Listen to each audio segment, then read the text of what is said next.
안녕하세요. 포사이트입니다.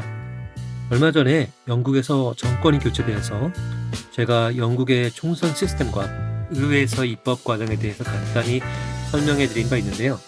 오늘은 영국 정당의 역사에 대해서 최대한 간단히 요점만 쏙 뽑아서 정리를 해 드릴게요.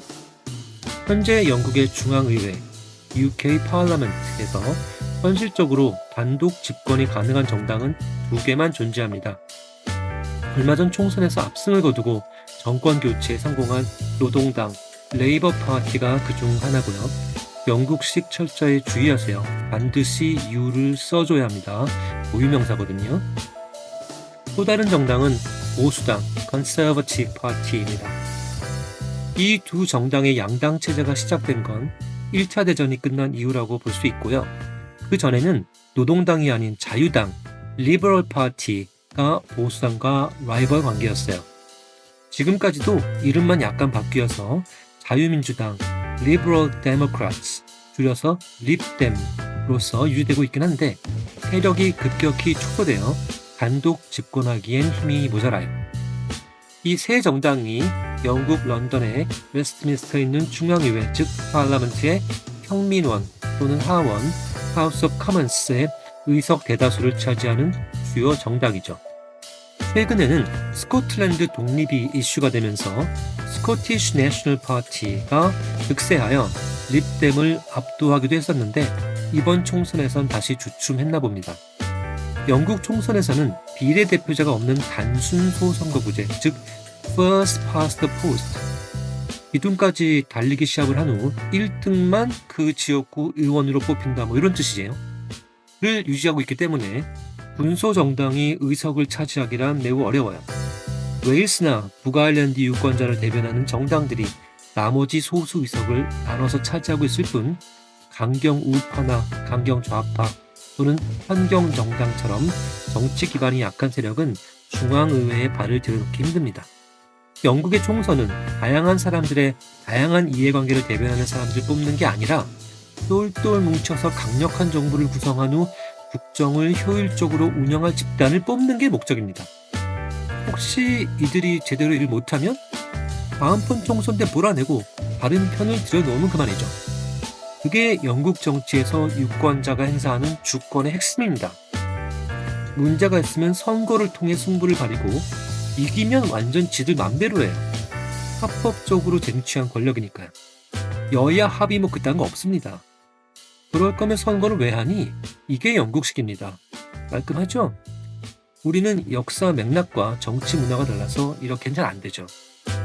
여하튼 노동당은 20세기 초에 들어서서야 노동조합과 비마르크스 계열의 중간계급 사회주의 지식인 즉 페이비언스 그리고 비주류였지만 마르크스주의를 신봉하는 일부 노동운동가 등이 힘을 합쳐서 정당다운 모습을 갖추기 시작했고요.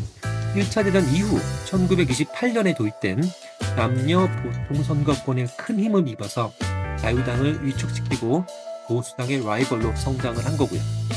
그 전에는 꽤 오랫동안 보수당과 자유당의 경쟁이 영국 정치의 핵심이었죠. 19세기까지는 의회 의원에게 급여가 지불되지 않았기 때문에 생계에 종사해야 하는 일반 국민은 설령 총선에서 국민의 대표로 선출된다고 해도 제대로 활동할 수가 없었어요. 따라서 이때까지는 기본적으로 보수당이든 자유당이든 귀족원에 앉는 자기 귀족이든 평민원에 앉는 의원이든 최소 젠트리급은 되는 대토지 보유자, 즉 농산갑부였고요. 이미 두 차례에 걸친 제 영상을 통해서 이들의 위세를 잘 알고 계셨죠? 굳이 차이를 찾자면 똑같이 부자라 하더라도 사회에 무슨 문제가 발생하면 최대한 전통 질서를 유지하고 최소한의 개혁만 하자는 사람들과 그런 건 임시 방편일 뿐 근본적인 문제부터 뜯어 고쳐야 한다고 믿는 사람들이 있기 마련이죠. 두 세력 사이에는 그 정도 차이가 났습니다. 수적으로는 늘 보수당에 앞서 있었는데 이들은 이 당시엔 귀족원까지 장악하고 있었거든요. 설령 총선에서 패해서 평민원 의석수가 줄어들어도 귀족원에서 자기들 마음대로 법안을 수정하고 거부할 수 있었죠. 그래서 자유당원들은 늘 다른 세력과 연합해야 했습니다. 가장 든든한 동지는 토지 재산의 독점을 맹비난하던 이른바 급진주의자 지식인들 레디컬스였습니다.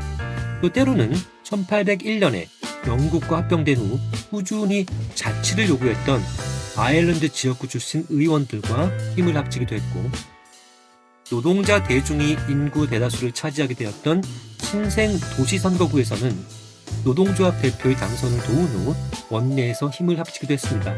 이들은 물론 극소수였죠. 이름도 자유당이잖아요. 자유롭게 이 동맹 저 동맹 맺은 거죠. 자유당 세력이 크게 한번 휘청거린 적이 있었는데, 그건 바로 이 아일랜드 자치주의자들과 협력하다가 당이 분열되었기 때문입니다.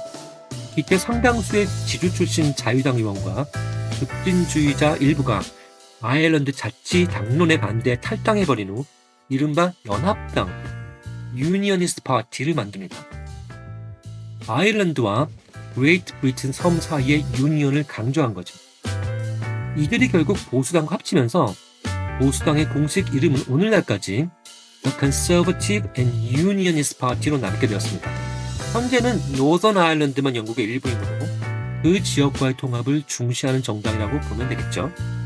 이때 떨어져 나간 지주 출신 자유당원들은 원래 급진주의자 레디컬들이 급성장해서 정치에 참여하기 훨씬 전부터 보수당원과 맞서 싸웠던 세력인데요.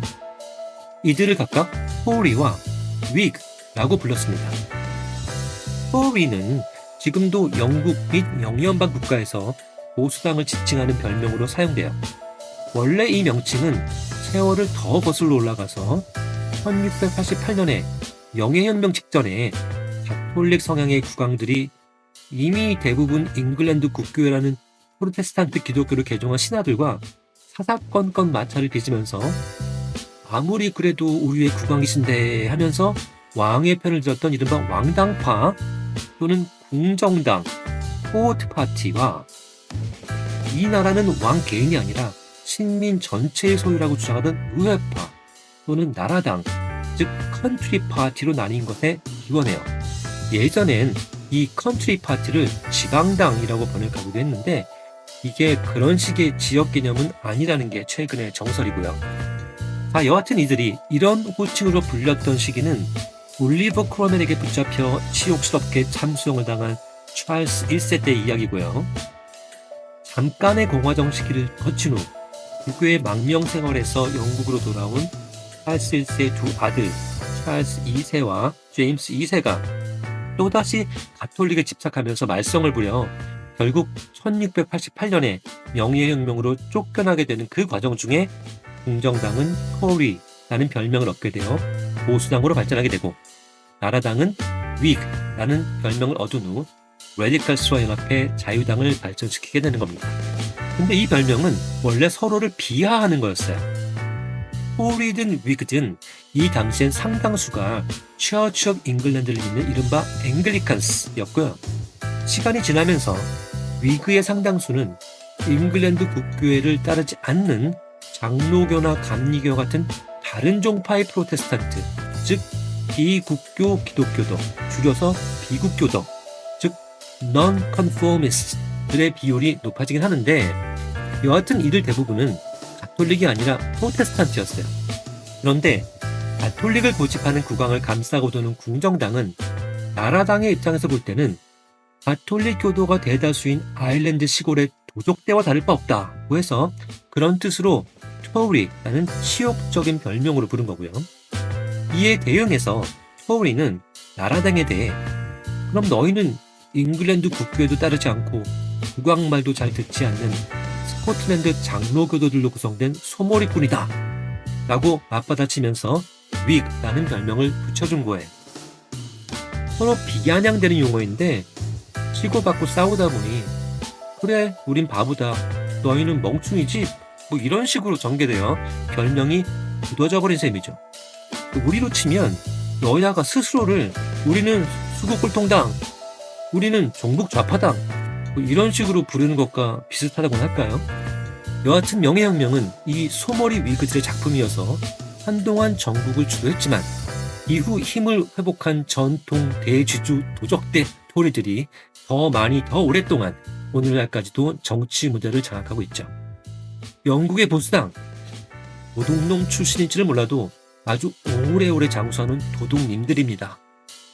자, 오늘은 영국 주요 정당의 역사에 대해서 최대한 간단히 말씀드렸는데 미처 몰랐던 얘기도 중간중간 숨어 있었죠. 영국을 이해하는 데 도움이 됐길 바랍니다.